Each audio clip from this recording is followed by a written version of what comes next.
سورہ انشقاق۔ سورہ انشقاق کا تعارف، مقام نزول۔ سورہ انشقاق مکہ مکرمہ میں نازل ہوئی ہے۔ آیات، کلمات اور حروف کی تعداد: اس سورت میں ایک رکوع، 25 آیتیں، 107 کلمات اور 430 حروف ہیں۔ انشقاق نام رکھنے کی وجہ: انشقاق کا معنی ہے پھٹنا، اور اس سورت کا یہ نام اس کی پہلی آیت میں موجود لفظ انشقت سے ماخوذ ہے۔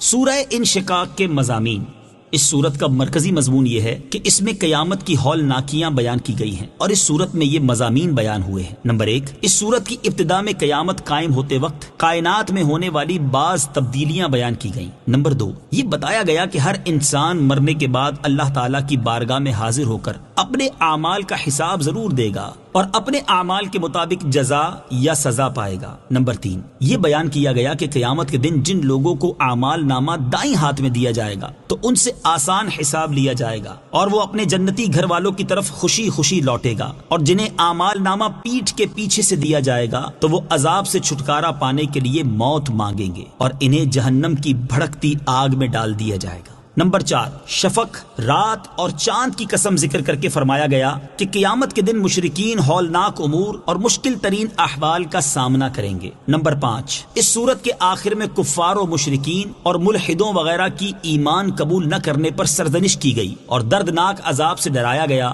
اور جو لوگ ایمان لائے اور نیک اعمال کیے تو انہیں دائمی ثواب کا مژدہ سنایا گیا۔ سورہ مطففین کے ساتھ مناسبت: سورہ انشقاق کی اپنے سے ماقبل سورت مطففین کے ساتھ مناسبت یہ ہے کہ سورہ مطففین میں اعمال نامہ لکھنے والے فرشتوں کا ذکر کیا گیا ہے، اور اس سورت میں اعمال نامہ لوگوں کے ہاتھ میں دیے جانے کا ذکر ہے۔ بسم اللہ الرحمن الرحیم۔ ترجمہ: اللہ کے نام سے شروع جو نہایت مہربان رحمت والا ہے۔ اذا السماء انشقت وأذنت لربها وحقت وإذا الأرض مدت وألقت ما فيها وتخلت وأذنت لربها وحقت۔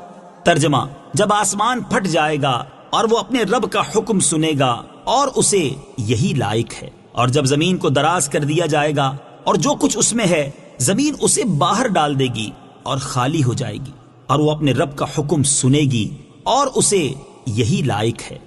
اذا السماء انشقت، جب آسمان پھٹ جائے گا۔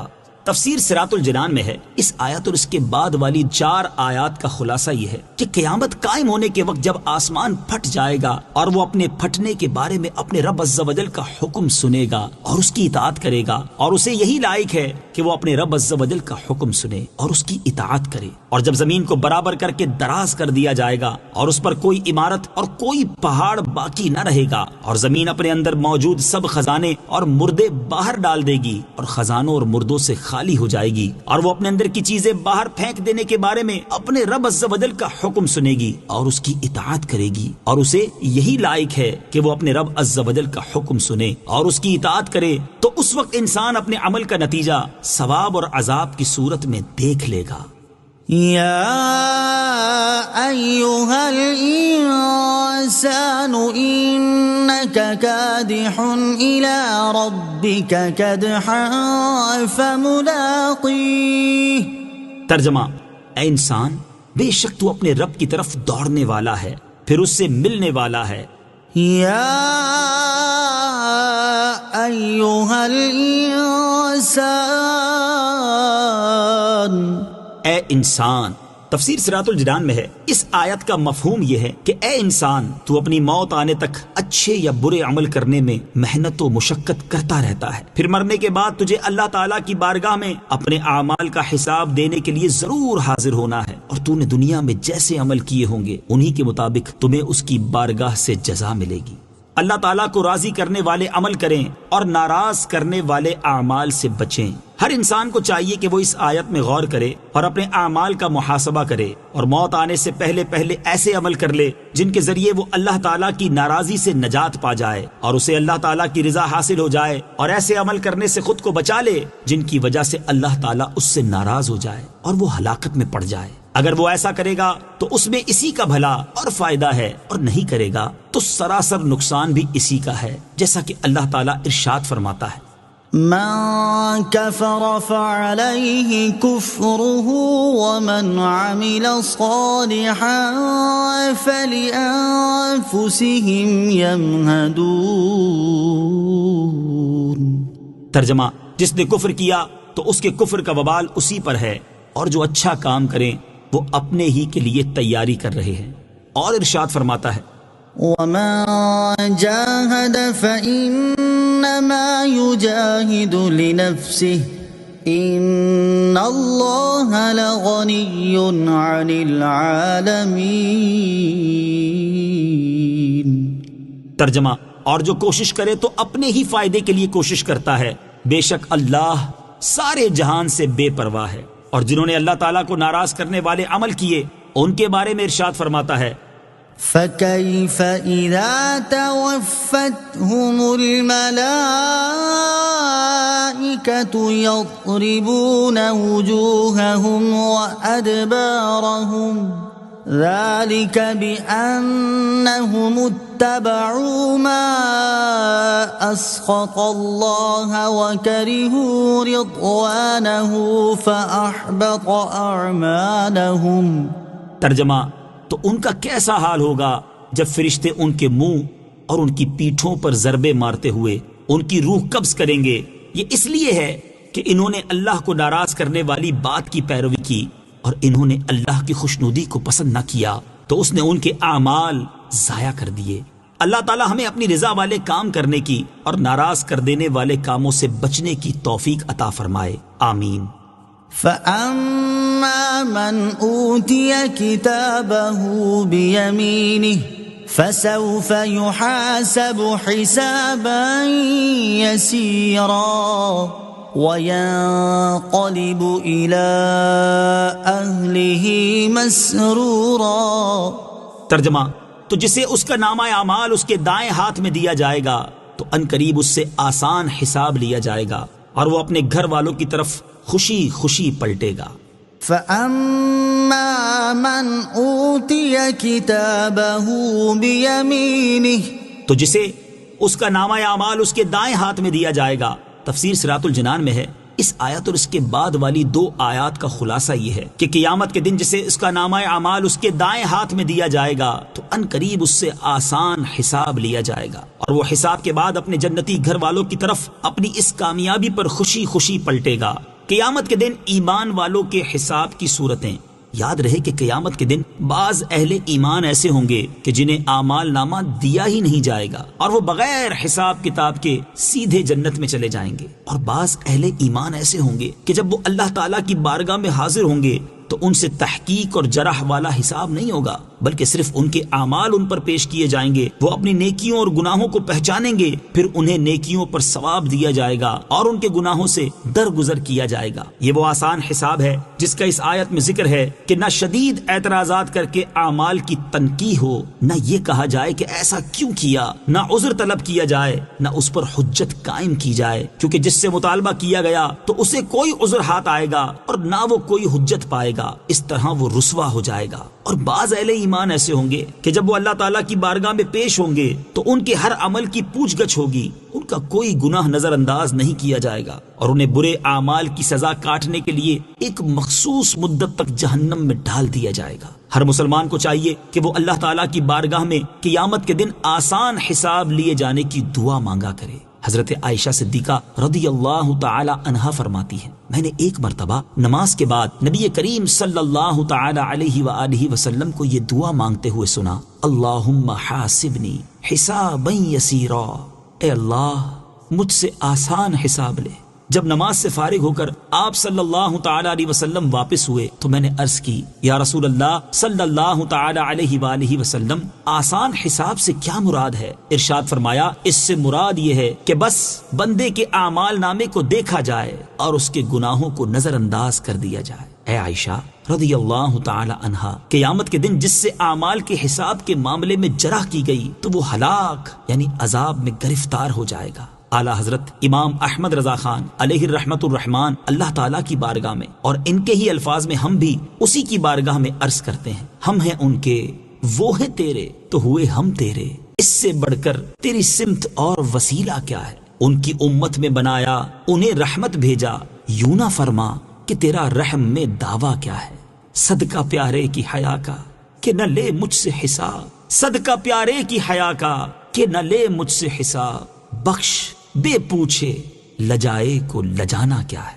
وَأَمَّا مَنْ أُوتِيَ كِتَابَهُ وَرَاءَ ظَهْرِهِ فَسَوْفَ يَدْعُو ثُبُورًا وَيَصْلَى سَعِيرًا۔ ترجمہ، اور جسے اس کا نامہ اعمال اس کی پیٹھ کے پیچھے سے دیا جائے گا تو وہ عنقریب موت مانگے گا اور وہ بھڑکتی آگ میں داخل ہوگا۔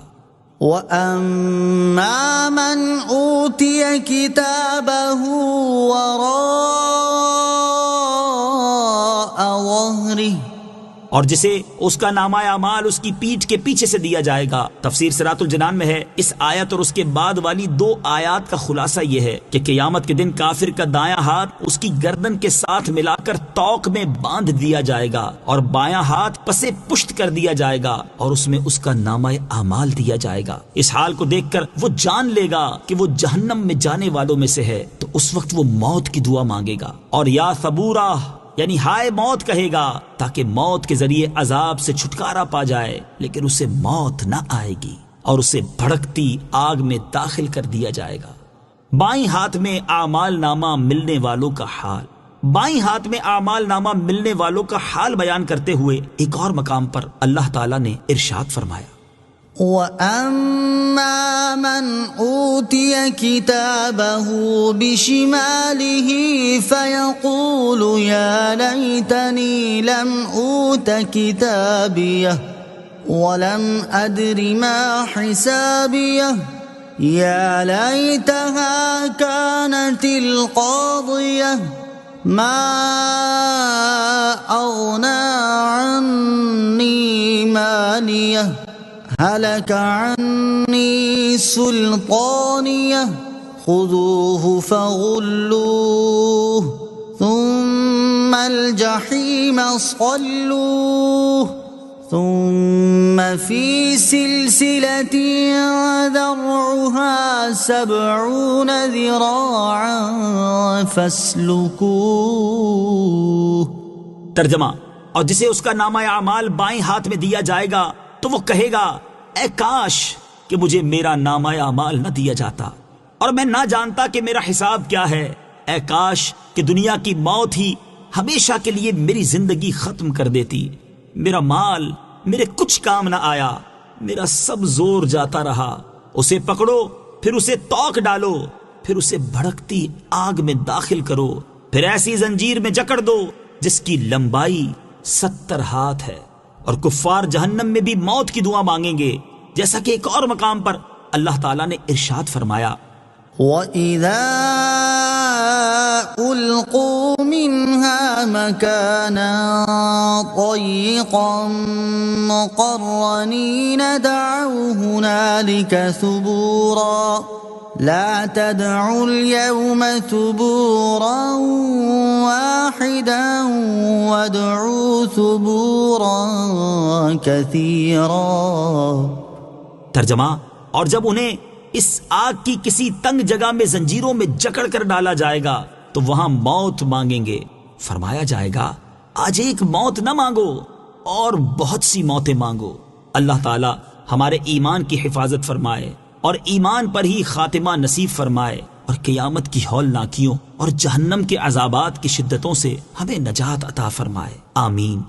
إنه كان في أهله مسرورا إنه ظن أن لن يحور بلى إن ربه كان به بصيرا. ترجمہ: بے شک وہ اپنے گھر میں خوش تھا، اس نے سمجھا کہ وہ واپس نہیں لوٹے گا. ہاں کیوں نہیں، بے شک اس کا رب اسے دیکھ رہا ہے. إنه كان في أهله مسرورا. بے شک وہ اپنے گھر میں خوش تھا. تفسیر صراط الجنان میں ہے، اس آیت اور اس کے بعد والی 2 آیات کا خلاصہ یہ ہے کہ قیامت کے دن کافر کا یہ حال اس لیے ہوگا کہ وہ دنیا کے اندر اپنے گھر میں اپنی خواہشوں، شہوتوں، تکبر اور غرور میں خوش تھا. اس نے یہ سمجھ رکھا تھا کہ وہ اپنے رب عز و جل کی طرف نہیں لوٹے گا اور وہ مرنے کے بعد اٹھایا نہ جائے گا، اور جیسا اس نے گمان کیا تھا در حقیقت ویسا ہرگز نہیں ہے، بلکہ وہ ضرور اپنے رب عز و جل کی طرف لوٹے گا اور مرنے کے بعد اسے اٹھایا جائے گا اور اس کے اعمال کا حساب کیا جائے گا. بے شک اس کا رب عز و جل اس کے کفر اور تمام گناہوں کو دیکھ رہا ہے اور اس کا کوئی عمل اللہ تعالیٰ سے پوشیدہ نہیں، لہٰذا وہ بہرحال اللہ تعالیٰ کی طرف لوٹے گا اور اپنے اعمال کی جزا پائے گا. آخرت سے غفلت اور بے فکری انتہائی نقصان دہ ہے. اس سے معلوم ہوا کہ جو شخص دنیا کی رنگینیوں میں مشغول ہو کر اپنی آخرت سے غافل اور بے فکر ہو جائے اور اس کی بہتری کے لیے کوشش نہ کرے تو وہ آخرت میں بہت نقصان اٹھائے گا، اور ایسا شخص دنیا میں بھی نقصان ہی اٹھاتا ہے. جیسا کہ حضرت انس بن مالک رضی اللہ تعالی عنہ سے روایت ہے، نبی کریم صلی اللہ تعالی علیہ وسلم نے ارشاد فرمایا، جسے آخرت کی فکر ہو اللہ تعالیٰ اس کا دل غنی کر دیتا ہے اور اس کے بکھرے ہوئے کاموں کو جمع کر دیتا ہے، اور دنیا اس کے پاس ذلیل لونڈی بن کر آتی ہے. اور جسے دنیا کی فکر ہو اللہ تعالیٰ محتاجی اس کی دونوں آنکھوں کے سامنے کر دیتا ہے، اس کے جمع شدہ کاموں کو منتشر کر دیتا ہے، اور دنیا کے مال سے بھی اسے اتنا ہی ملتا ہے جتنا اس کے لیے مقدر ہے. اللہ تعالیٰ ہمیں دنیا کے عیش و عشرت میں کھو کر اپنی آخرت سے غافل اور بے فکر ہونے سے بچائے اور اپنی آخرت بہتر بنانے کے لیے خوب کوشش کرنے کی توفیق عطا فرمائے. آمین. فلا اقسم بالشفق والليل وما وسق والقمر اذا اتسق. ترجمہ: تو مجھے شام کے اجالے کی قسم ہے اور رات کی اور ان چیزوں کی جنہیں رات جمع کر دیتی ہے، اور چاند کی جب اس کا نور پورا ہو جائے. فلا اقسم بالشفق. تو مجھے شام کے اجالے کی قسم ہے. تفسیر صراط الجنان میں ہے، اس آیت سے اللہ تعالیٰ نے اپنی پیدا کی ہوئی چند چیزوں کی قسم ارشاد فرمائی ہے تاکہ لوگ ان میں غور و فکر کر کے عبرت حاصل کرنے کی طرف مائل ہوں. شفق سے کیا مراد ہے؟ تفسیر صراط الجنان میں ہے، امام اعظم ابو حنیفہ رضی اللہ تعالیٰ عنہ کے نزدیک شفق سے مراد وہ اجالا ہے جو مغرب کی جانب سرخی ختم ہونے کے بعد شمال اور جنوب کی طرف نمودار ہوتا ہے، اور اس اجالے کے غائب ہونے پر آپ رضی اللہ تعالیٰ عنہ کے نزدیک مغرب کی نماز کا وقت ختم ہوتا اور عشاء کی نماز کا وقت شروع ہوتا ہے. اور یہی کثیر صحابہ کرام رضی اللہ تعالیٰ عنہم، اکابر تابعین اور تبع تابعین کا قول ہے. اور بعض علماء شفق سے وہی سرخی مراد لیتے ہیں جو سورج غروب ہونے کے بعد افق میں نمودار ہوتی ہے. واللیل وما وسق. اور رات کی اور ان کی جنہیں رات جمع کر دیتی ہے. تفسیر صراط الجنان میں ہے، یعنی رات کی قسم اور ان چیزوں کی قسم جنہیں رات جمع کر دیتی ہے. ان چیزوں سے مراد یا تو جانور ہیں جو کہ دن میں منتشر ہوتے ہیں اور رات میں اپنے آشیانوں اور ٹھکانوں کی طرف چلے آتے ہیں، یا ان سے مراد وہ اعمال ہیں جو رات میں کیے جاتے ہیں جیسے تہجد کی نماز کہ یہ رات میں ادا کی جاتی ہے، یا ان سے مراد تاریکی اور ستارے ہیں کہ یہ رات میں جمع ہوتے ہیں. والقمر اذا اتسق. اور چاند کی جب پورا ہو جائے. تفسیر صراط الجنان میں ہے، یعنی چاند کی قسم جب وہ پورا ہو جائے اور اس کا نور کامل ہو جائے. چاند کا نور ایام 20 یعنی قمری مہینے کی 13ویں، 14ویں اور 15ویں تاریخ میں کامل ہوتا ہے. لتركبن طبقا عن طبق فما لهم لا يؤمنون. ترجمہ: ضرور تم ایک حال کے بعد دوسرے حال کی طرف چڑھو گے تو انہیں کیا ہوا کہ وہ ایمان نہیں لاتے. لتركبن طبقا عن طبق. ضرور تم ایک حال کے بعد دوسرے حال کی طرف چڑھو گے تفسیر صراط الجنان میں ہے، یہ اس سے اوپر آیات میں مذکور قسموں کا جواب ہے۔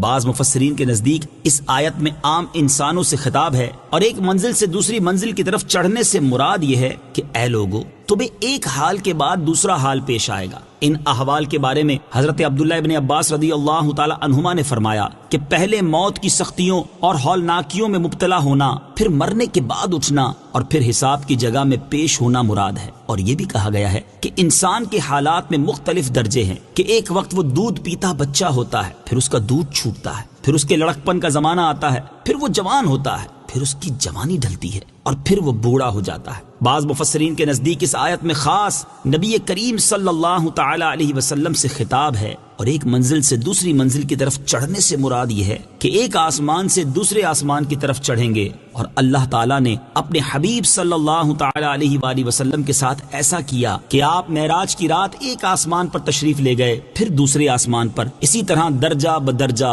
اور مرتبہ بمرتبہ آپ صلی اللہ تعالی علیہ وآلہ وسلم اللہ تعالیٰ کے قرب کی منازل میں پہنچے۔ حضرت عبداللہ ابن عباس رضی اللہ تعالی عنہما سے مروی ہے کہ اس آیت میں نبی کریم صلی اللہ تعالی علیہ وآلہ وسلم کا حال بیان فرمایا گیا ہے، اور اس آیت کے معنی یہ ہے کہ آپ کفار کی سرکشی اور ان کے جھٹلانے کی وجہ سے غمگین نہ ہوں، آپ کو مشرکین پر فتح اور کامیابی حاصل ہوگی، اور آپ کا انجام بہت بہتر ہوگا۔ فما لهم لا يؤمنون، تو انہیں کیا ہوا کہ وہ ایمان نہیں لاتے؟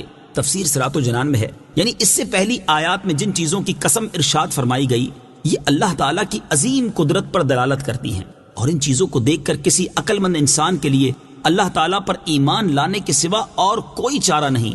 تو اب کفار کے پاس اللہ تعالیٰ پر ایمان لانے میں کیا عذر باقی رہ گیا ہے، اور وہ دلائل ظاہر ہونے کے باوجود اللہ تعالیٰ پر کیوں ایمان نہیں لاتے؟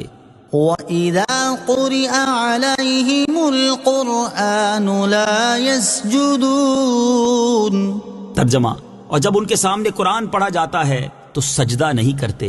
وَإِذَا قُرِئَ عَلَيْهِمُ الْقُرْآنُ لَا يَسْجُدُونَ، اور جب ان کے سامنے قرآن پڑھا جاتا ہے تو سجدہ نہیں کرتے۔ تفسیر صراط الجنان میں ہے، شان نزول، جب سورہ اقرا میں آیت وَاسْجُدْ وَاقْتَرِبْ نازل ہوئی تو رسول کریم صلی اللہ تعالی علیہ وآلہ وسلم نے یہ آیت پڑھ کر سجدہ کیا۔ مومنین نے بھی آپ کے ساتھ سجدہ کیا، البتہ کفار قریش نے سجدہ نہ کیا، تو ان کے اس فعل کی برائی میں یہ آیت نازل ہوئی، اور فرمایا گیا کہ جب کفار کے سامنے قرآن پڑھا جاتا ہے تو وہ سجدہ تلاوت نہیں کرتے۔ امام فخر الدین رازی رحمت اللہ تعالی علیہ فرماتے ہیں، کفار چونکہ انتہائی فصیح و بلیغ تھے، اس لیے قرآن سننے کے بعد ان کے پاس اس کے علاوہ اور کوئی چارہ نہ تھا کہ وہ قرآن کو اپنی مثل لانے سے عاجز کر دینے والا مان لے۔ اور جب انہوں نے نبی کریم صلی اللہ تعالی علیہ وآلہ وسلم کی نبوت درست ہونے اور احکامات اور ممنوعات میں ان کی اطاعت واجب ہونے کو جان لیا، تو ان پر لازم تھا کہ وہ نبی کریم صلی اللہ تعالی علیہ وآلہ وسلم پر ایمان لائیں اور ان کی اطاعت کریں۔ اور چونکہ کفار نے ایسا نہیں کیا، اس لیے قرآن سن کر سجدہ نہ کرنے پر اللہ تعالیٰ کا ان کی مذمت کرنا حق ہے۔ سجدہ تلاوت سے متعلق 8 شرعی مسائل۔ یہاں آیت کی مناسبت سے سجدہ تلاوت سے متعلق 8 شرعی مسائل ملاحظہ ہوں۔ نمبر 1، اس آیت سے ثابت ہوا کہ سجدہ تلاوت کی آیت سننے والے پر سجدہ تلاوت کرنا واجب ہے، اور حدیث سے ثابت ہے کہ وہ آیت پڑھنے والے اور سننے والے دونوں پر سجدہ تلاوت واجب ہو جاتا ہے۔ نمبر 2، قرآن کریم میں کل 14 آیتیں ایسی ہیں جنہیں پڑھنے یا سننے سے سجدہ تلاوت واجب ہو جاتا ہے، خواہ سننے والے نے سننے کا ارادہ کیا ہو یا نہ کیا ہو۔ نمبر 3، آیت سجدہ پڑھنے یا سننے سے سجدہ واجب ہو جاتا ہے، البتہ پڑھنے میں یہ شرط ہے کہ اتنی آواز سے پڑھا ہو کہ اگر کوئی عذر نہ ہو تو خود سن سکے۔ نمبر 4، اگر اتنی آواز سے آیت سجدہ پڑھی کہ وہ خود سن سکتا تھا مگر شور و غل یا بہرے ہونے کی وجہ سے نہ سنی تو سجدہ واجب ہو گیا، اور اگر محض ہونٹ ہلے آواز پیدا نہ ہوئی تو واجب نہ ہوا۔ نمبر 5، سجدہ تلاوت کے لیے بھی وہی شرطیں ہیں جو نماز کے لیے ہیں، جیسے طہارت، قبلہ روح ہونا اور ستر عورت وغیرہ۔ نمبر 6، اگر امام نے نماز میں آیت سجدہ پڑھی تو اس پر اور مقتدیوں پر، اور جو شخص نماز میں تو نہ ہو لیکن اس آیت کو سن لے تو اس پر سجدہ تلاوت کرنا واجب ہے۔ اس مسئلے کا خیال بطور خاص ان لوگوں کو رکھنا چاہیے جو تراویح پڑھنے کے لیے مسجد میں حاضر ہوتے ہیں، یا گھروں میں بیٹھے مرد یا عورتیں امام کی تلاوت کو سن رہے ہوتے ہیں۔ البتہ آیت سجدہ سننے سے عورت پر سجدہ تلاوت اس صورت میں واجب ہوگا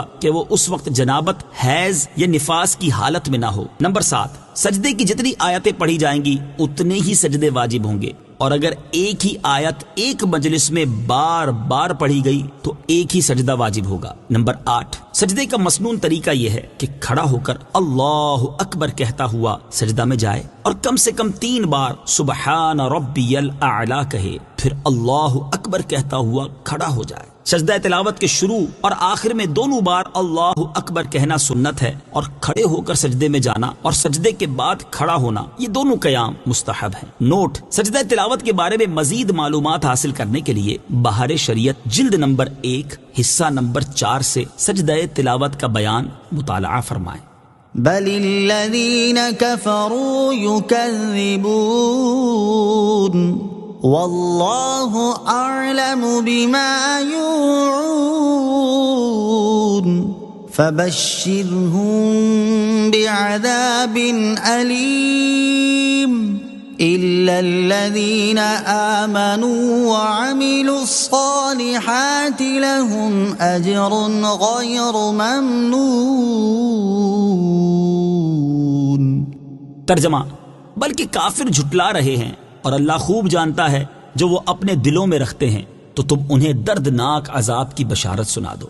مگر جو ایمان لائے اور انہوں نے اچھے اعمال کیے ان کے لیے وہ ثواب ہے جو کبھی ختم نہیں ہوگا۔ بل الذین کفروا یکذبون، بلکہ کافر جھٹلا رہے ہیں۔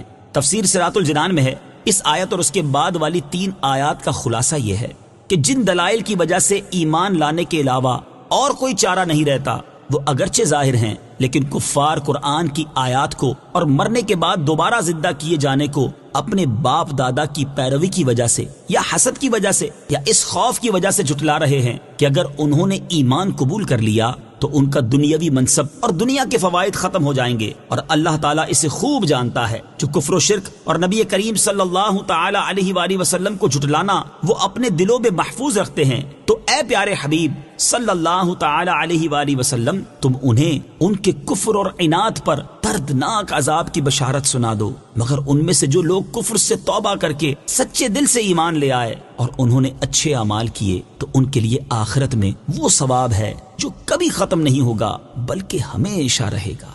کفار کی حالت سامنے رکھتے ہوئے مسلمان بھی اپنے حال پر غور کریں۔